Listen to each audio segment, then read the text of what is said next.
Menjadi para penghafal Quran tak semudah membalikan tangan. Penuh perjuangan, butuh pengorbanan, ketekunan juga kesabaran. Surat demi surat dibacakan, ayat demi ayat dihafalkan. Tidak pernah bosan untuk melafalkan, 30 juz pun dihatamkan. Murojaah setiap hari, tanamkanlah di dalam diri. Murojaah setiap hari, tanamkanlah di dalam diri.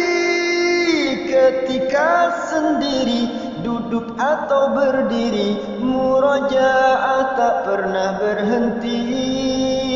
Ketika sendiri, duduk atau berdiri, murojaah tak pernah berhenti.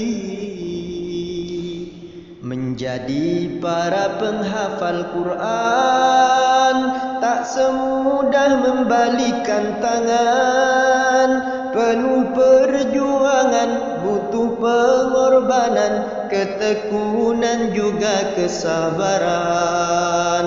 Surat demi surat dibacakan, ayat demi ayat dihafalkan.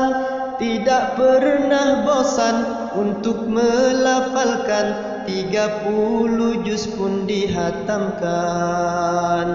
Murojaah setiap hari, tanamkanlah di dalam diri. Murojaah setiap hari, tanamkanlah di dalam diri. Ketika sendiri, duduk atau berdiri, murojaah tak pernah berhenti. Ketika sendiri, duduk atau berdiri, murojaah tak pernah, ketekunan juga kesabaran. Surat demi surat dibacakan, ayat demi ayat